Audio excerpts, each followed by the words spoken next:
Hi all, I am K. Surya, working as Assistant Professor in the Department of ECE at SNS College of Technology. In this video, let us see about the inverse Z transform. So the primary reason for the need of inverse Z transform is to recover the original discrete time signal from its Z transform representation.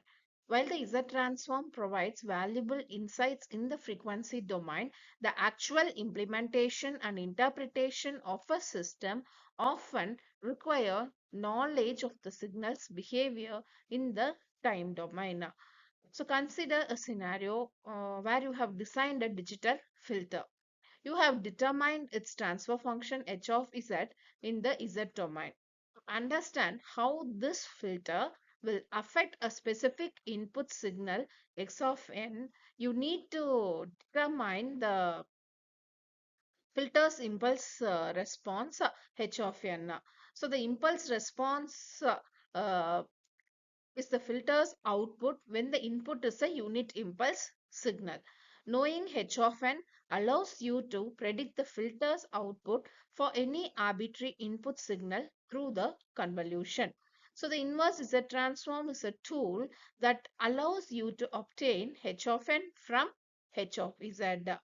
So the inverse is a transform is needed for say system analysis in order to determine the time domain response of a system to specific input given its Z transform transfer function. Next, it is used to synthesize a digital filter or system with a desired time domain response. And also it is used to reconstruct a discrete time signal for its Z transform representation, perhaps after processing or transmission. To find the solution of linear constant coefficient difference equations, which are fundamental in describing the discrete time systems. So next we will define what is inverse Z transform. So it is used to find x of n from x of z. So it is used basically for discrete time signal analysis. So there are different methods to find out the inverse Z transform. So the basic methods are partial fraction expansion, power series expansion, contour integration, and software tools. So in this video, let us focus on partial fraction expansion.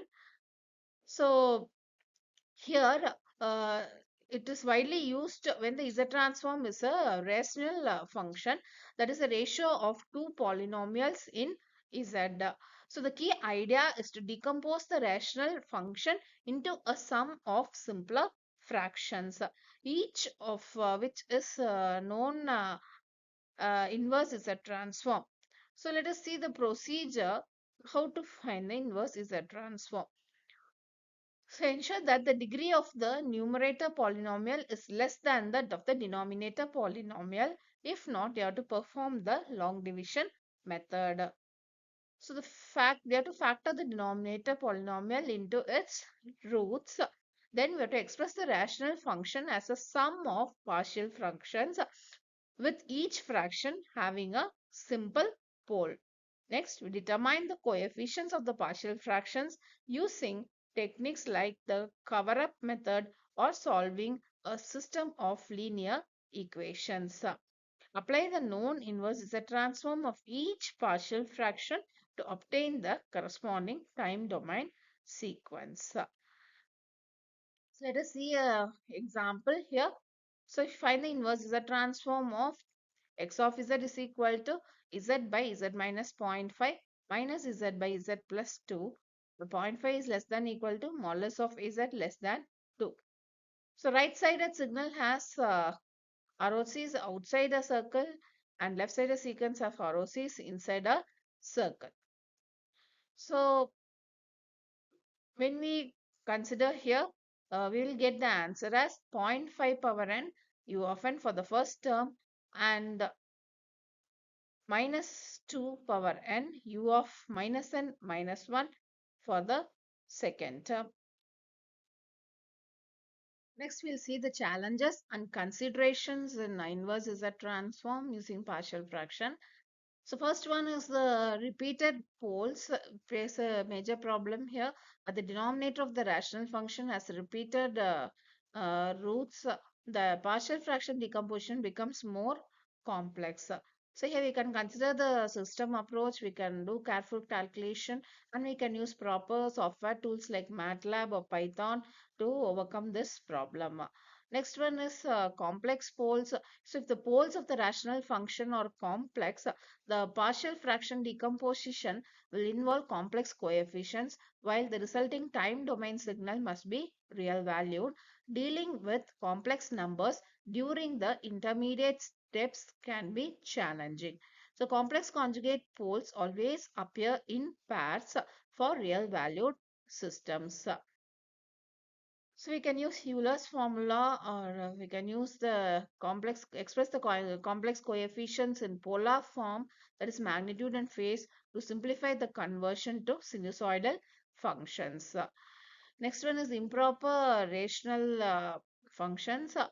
So this one where the degree of the numerator polynomial is greater than or equal to the degree of the denominator polynomial.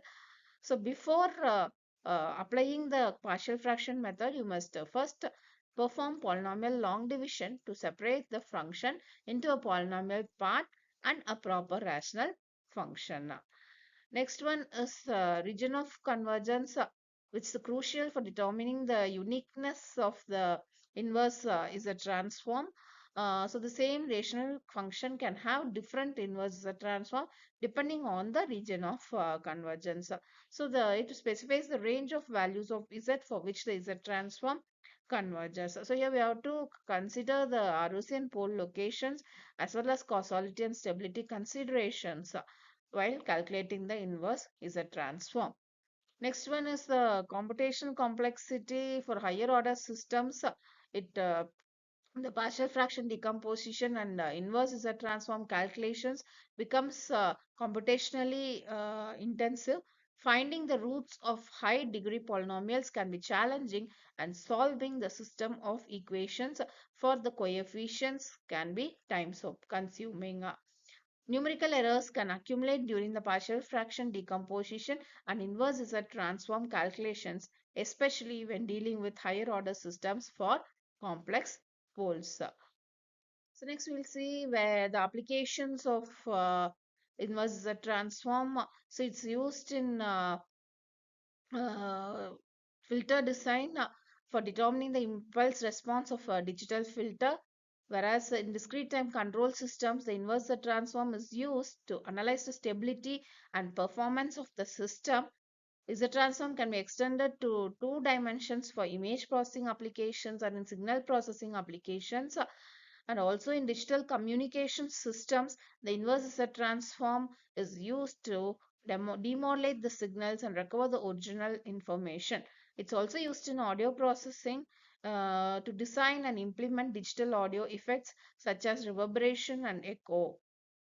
Next is an overview of what we have seen. So first we have seen the fundamental concepts, then the method for calculating the partial fraction, then challenges and considerations. Let us take up some assessment questions. What is the first step in applying the partial fraction expansion? Yes, we know that we have to multiply x of z by z bar minus k to form a proper rational function with no negative powers in the expression. Next one, how do you handle the case when the numerator order is greater than or equal to the denominator order? So here we have to perform long division method to reduce the numerator order below the denominator order before proceeding with the partial fraction expansion method. Thank you for watching this video.